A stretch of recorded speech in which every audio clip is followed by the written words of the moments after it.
my friends, and welcome to another Taco Tuesday with Pastor Jake. Here in the Beast, I decided to try out, I was going to go up to Lake Dallas today to a taqueria that somebody suggested to me. However, I figured that we would stay closer to home. Seeing that our church is, in fact, technically in Flower Mound, I figured that I would try out Taco Cielo. I hadn't been there before, and of course, we are going with the classic Pastor taco, the taco by which all other tacos are measured. Not gonna lie, looks a little different, but let's give it a run here. Cheers.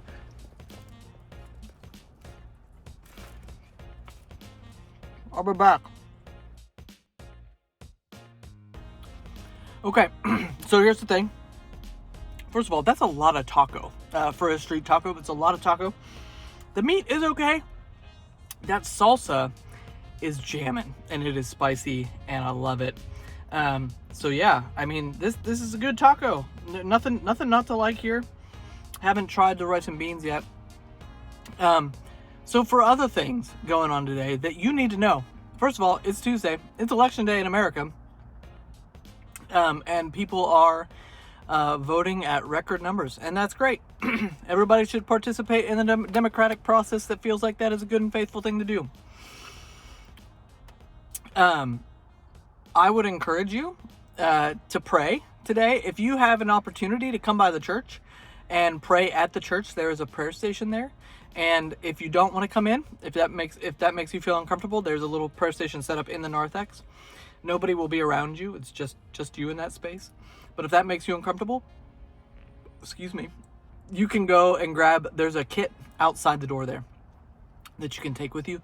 Get you an I prayed sticker. I don't even have mine yet. I didn't do my prayer time at the station yet, but you can get you a little I prayed sticker, and we would love for you to do that, and then take a picture of yourself and hashtag it with I prayed TPC, because that's just cute, So the other thing that is happening right now is that not only are we electing a national leader, but also your nominating committee has started its work to elect your elders and deacons for the next 3-year term that is available. So if you feel like your heart is a burning to serve God on the elder board, the session, would encourage you to submit your name to me, to Ray Benzinger, to Shelly Craig. You can find their emails in the description of this video. If you are feeling like you have a heart to serve and want to be on the deacons, nominate yourself or nominate somebody else.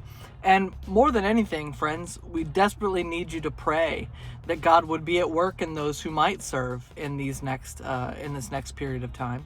That God would direct the folks who are serving on the nominating committee to the right people, and that God would be fully in charge of this election. But here's some heartening news, both for our church and for our nation. You might recall that Judas, the disciple, was an ark and didn't turn out to be such a great disciple. So he actually dies after Jesus's death and resurrection.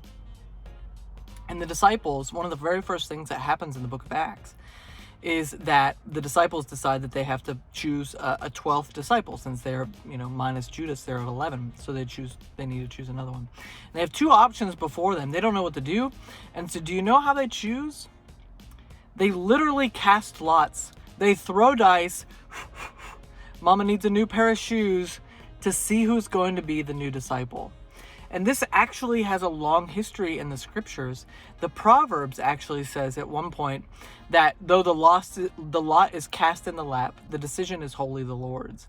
Which is to say this: God remains faithful to us in our best decisions and in our worst decisions. That doesn't remove the responsibility from us to make the best and faithful choice as we see it, but it is a wonderful assurance that even when we don't choose well, even if the choice is completely out of our control, which it will be for 50% of us, right? We will have cast our ballot, and maybe our person is not going to be the one elected.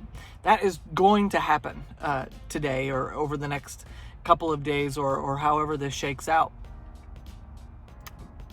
But when that happens, we can trust that God is still at work in and around us, no matter what happens. This is our assurance. This is our faith. It's not in an election. It is in the God who upholds all things moment to moment by his grace, which gives you breath moment by moment. Breathe in, breathe out. That is the Spirit of God in and around you. So give yourselves to a life of prayer today, my friends, not only for our general elections and state races and all of that kind of stuff here in our country, but also in our church. And do indeed, if you would like to serve, let that be known, and trust that that is the voice of God working in and through you. Take heart, my friends, for Jesus has overcome the world. Grace and peace to you. Happy Taco Tuesday. I'm going to get to eating. See ya.